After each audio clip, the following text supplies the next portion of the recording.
আপনার আমির কি বলল? কোরআন সুন্নাহর বাইরে কথা বললে কারো কথা মানবেন না। এই দলান্দতা পরিহার করেন। কেউ মূর্তি পাহারা দিতে বললে দিবেন না। ও ভাই, আপনি জানেন না বুকের কষ্ট কি পরিমাণ চাপা দিয়ে বসেছিলাম। আমার বিরুদ্ধে কি পরিমাণে প্রোপাগান্ডা হয়েছে যখন আমি বলছি আমার ইমান কি মূর্তি ভাড়া দেওয়ার কথা বলে।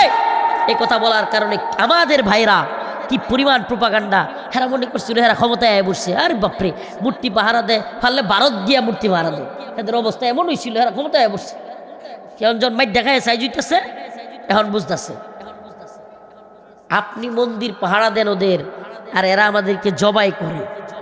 শুধু জবাই না, এরা আমাদেরকে আরো কয়েকদিন পরে এখনই বলা শুরু করছে। বলবে কি জানেন?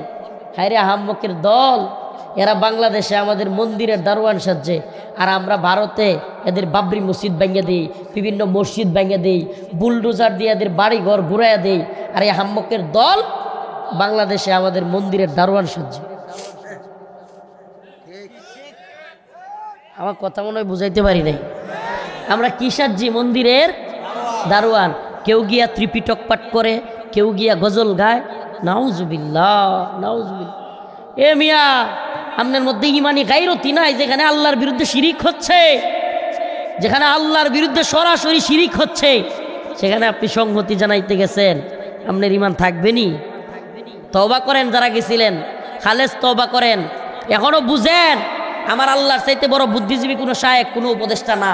আমার আল্লাহ বলছে এরা তোমাদের বন্ধু না, এরা তোমাদের প্রতি ওয়ালান তারদা আনকাল ইয়াহুদ ওয়ালান নাসারা হাত্তা তাত্তাবিআ মিল্লাতাহুম।